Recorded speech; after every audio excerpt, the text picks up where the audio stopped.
That's not accurate. Morocco film set, June 2001. Black Hawk Down production.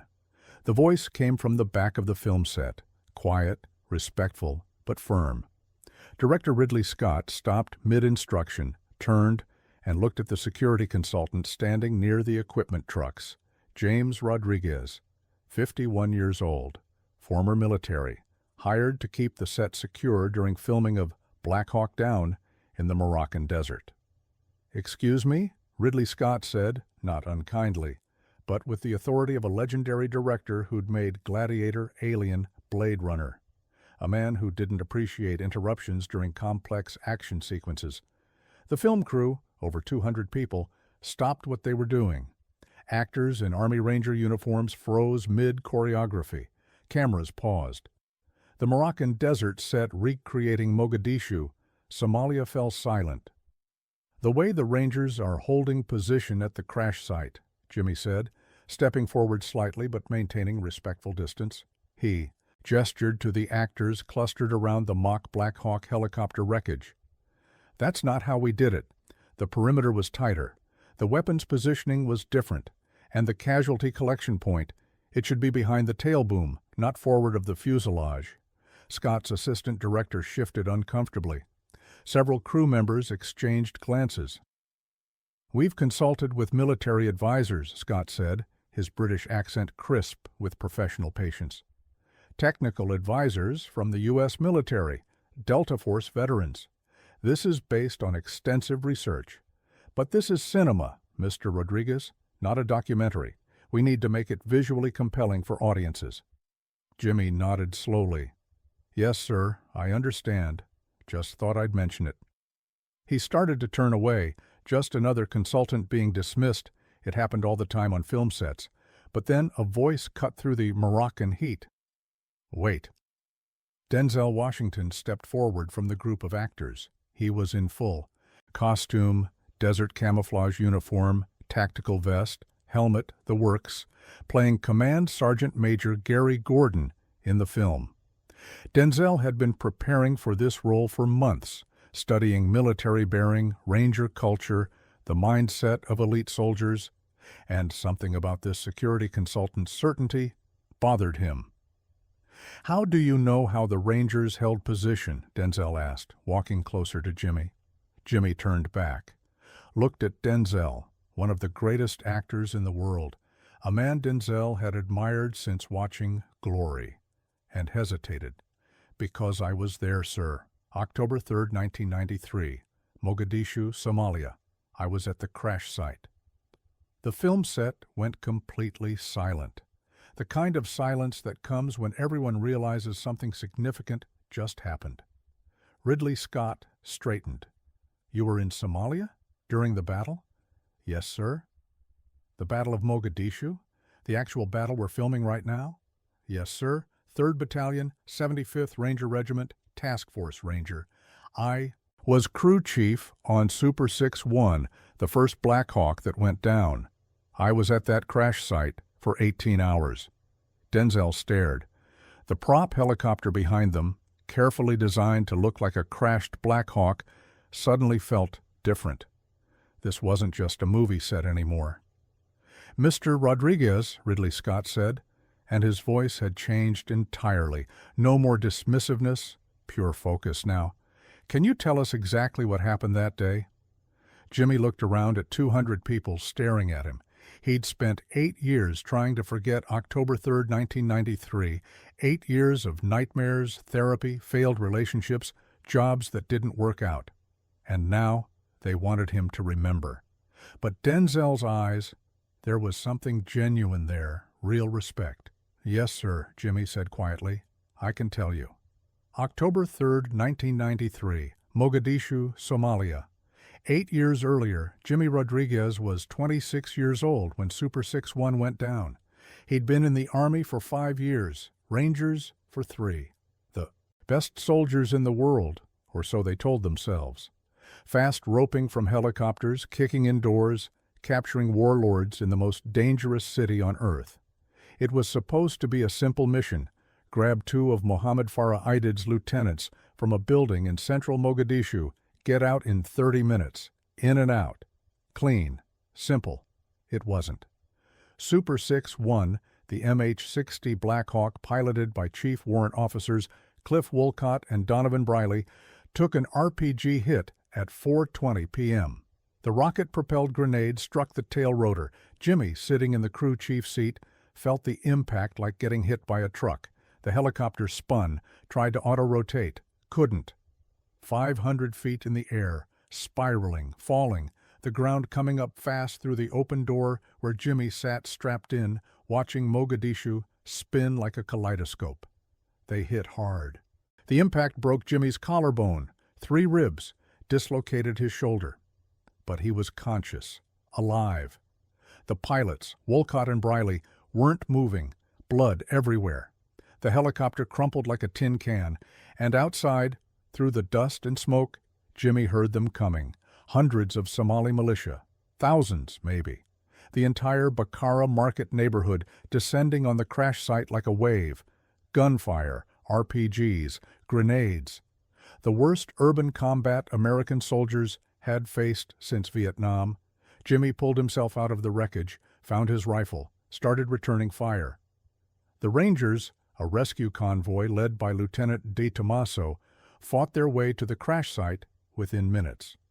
They formed a perimeter around Super 6-1, tight, defensive, exactly the formation Jimmy would later see actors get wrong on a film set in Morocco. For 18 hours, they held that position. 18 hours of continuous combat. No sleep, no relief, limited ammunition, wounded piling up. The Somalis, attacking in waves, sometimes dozens at once, sometimes hundreds, close quarters, house to house, street to street. Jimmy fought with a broken collarbone and dislocated shoulder. He couldn't lift his rifle properly, so he fired from the hip. He helped pull wounded soldiers into cover. He gave his water to men more hurt than him. He watched friends die. Sergeant First Class Randy Shugart and Master Sergeant Gary Gordon, Delta Force snipers, volunteered to secure the second crash site, Super 6-4. They were both killed defending the crew. Posthumous medals of honor. 18 Rangers died that day. 73 were wounded. Over 1,000 Somalis killed. And when the rescue convoy finally broke through at 5:30 a.m. on October 4th, riding in Pakistani and Malaysian UN vehicles, because American vehicles were too shot up, Jimmy Rodriguez climbed onto a truck, looked back at the crash site he'd defended all night, and broke down sobbing. He was 26 years old, and he'd aged a lifetime in 18 hours. Back to Morocco film set, June 2001. Jimmy told the story standing in the Moroccan sun, surrounded by actors and crew, with Ridley Scott and Denzel Washington listening in complete silence. He told them about the perimeter formation, why it had to be tight, why the weapons positioning mattered, why the casualty collection point was where it was. He told them about the sounds, the RPGs whistling, the AK-47 fire like popcorn, the screaming. He told them about carrying Sergeant First Class Matt Eversman, wounded, bleeding, into cover. He told them about running out of ammunition and using a dead Somali's AK. He told them about watching Randy Shugart and Gary Gordon's helicopter insert at the second crash site, knowing they were flying into hell, knowing they probably wouldn't come back. And he told them about the truck ride out, packed in with wounded Rangers, some dying, some already dead, driving through Mogadishu at dawn, while thousands of Somalis fired at them from every window, every rooftop, every alley. When Jimmy finished, nobody spoke for a long moment. Then Denzel Washington walked over, put his hand on Jimmy's shoulder, the shoulder that had been dislocated 8 years ago, and said quietly, "Thank you for telling us, and thank you for your service." Ridley Scott approached next. "Mr. Rodriguez, I apologize. I should have asked. I should have listened." He paused. "Would you be willing to work with us? Not as security, as our lead military consultant. Help us get this right. Help us honor what you and your brothers went through." Jimmy looked at the film set, the mock helicopter, the actors in Ranger uniforms, the cameras ready to capture a version of the worst day of his life. "Yes, sir," he said, "on one condition." "Name it." This film gets dedicated to the 19 Americans who died that day, and to the Somalis who died too, all of them. Because that battle, it wasn't heroes and villains, it was just people. Trying to survive. Scott nodded. Agreed. The next 6 months, filming Black Hawk Down, Jimmy Rodriguez transformed the production. He worked directly with Ridley Scott, reblocking every combat sequence for authenticity. He trained the actors, including Denzel, Josh Hartnett, Eric Bana, Tom Sizemore, on how Rangers actually moved, fought, communicated. He corrected weapon handling, tactical positioning, radio protocols. But more than technical accuracy, Jimmy brought emotional truth. "You have to understand," he told the actors during one training session, "we weren't thinking about being heroes. We were thinking about the guy next to us. That's it. Keep your buddy alive. Get home together. That's all combat is, trying to protect the people you love while the world explodes around you." Denzel Washington spent hours with Jimmy, learning not just how a command sergeant major carried himself, but how a Ranger thought. The mindset, the brotherhood. "In Glory, I played a runaway slave fighting for freedom," Denzel told Jimmy once during a break. "I thought I understood sacrifice. But what you guys did in Mogadishu, 18 hours against thousands, I can't imagine that level of courage." "It wasn't courage," Jimmy said. "It was terror. But we were more afraid of leaving each other behind than we were of dying." One night, during filming of the crash site defense sequence, Denzel noticed Jimmy standing alone at the edge of the set, staring at the mock wreckage of Super 6-1. Denzel approached quietly. "You okay?" Jimmy didn't turn. Just remembering, Cliff Wolcott, the pilot, he had a wife, 2 kids. I pulled his body out of that helicopter. He was already gone. And I remember thinking, his kids are going to grow up without their dad because we flew into a city that wanted us dead. Denzel stood beside him in silence. "Does it get easier?" Jimmy asked. "The remembering?" "I don't know," Denzel said honestly. "But maybe, making this film, telling the story right, maybe that helps. Maybe that's how we honor them." Jimmy nodded. "I hope so." December 2001. Black Hawk Down. Premiere. Los Angeles. The film premiered at the Mann Village Theater in Westwood.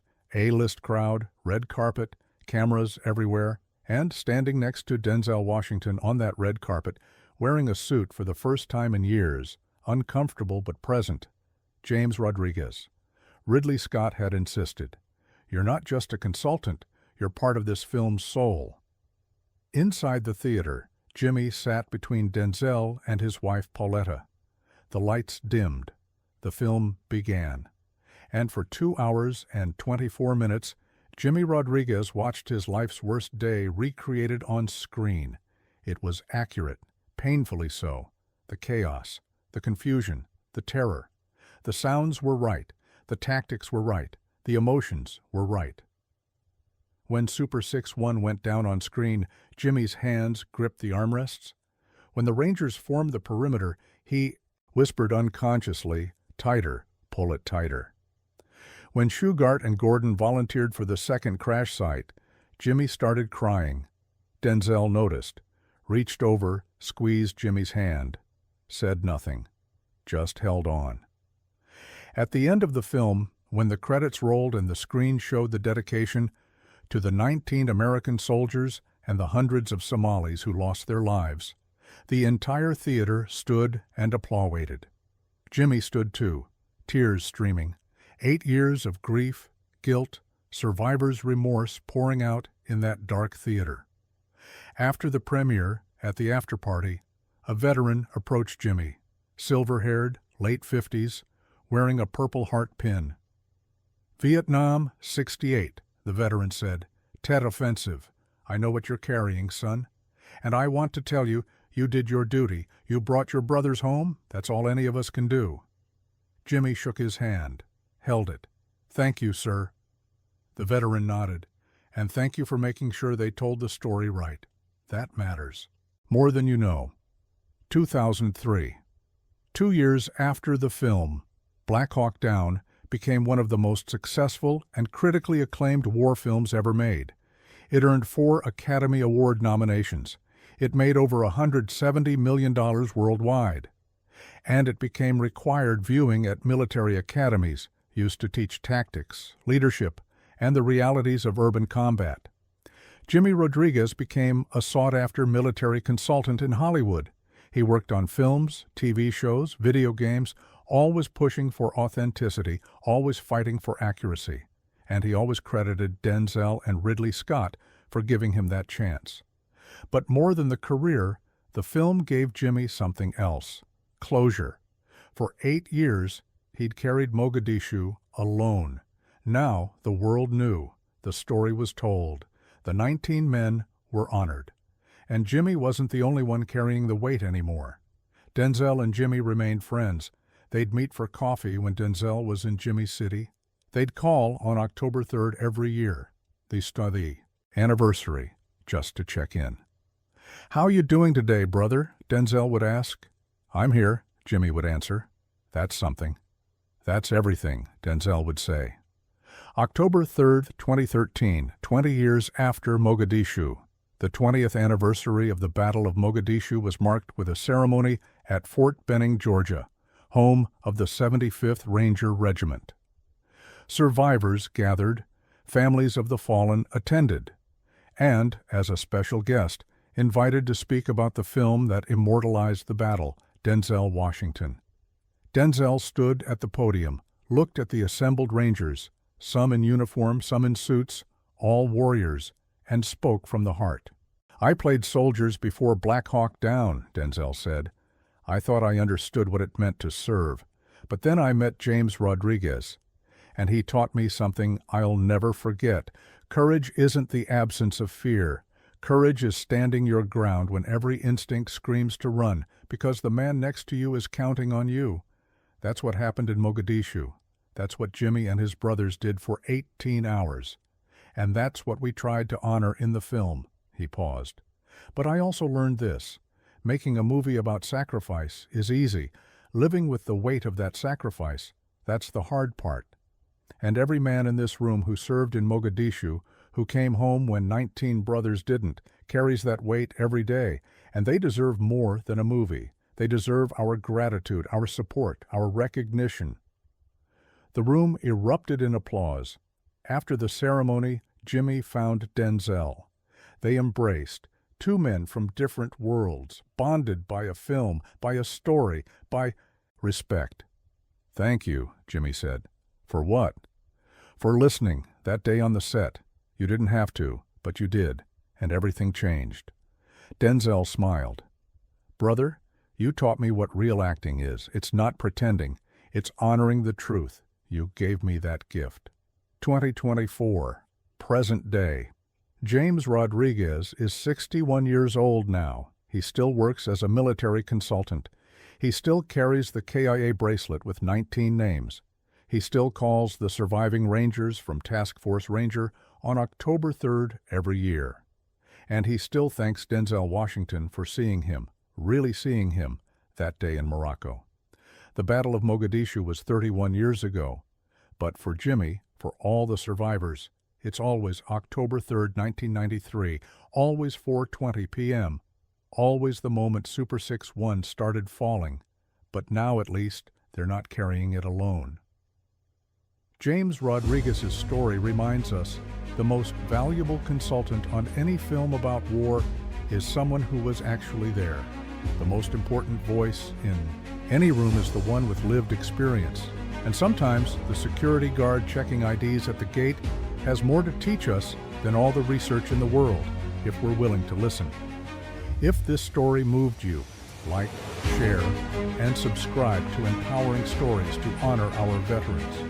Have you ever dismissed someone's expertise only to learn they had first-hand experience? Share in the comments below. Remember, the quiet voice at the back of the room might be the most important one. Just ask. Honor our veterans. Tell their stories right.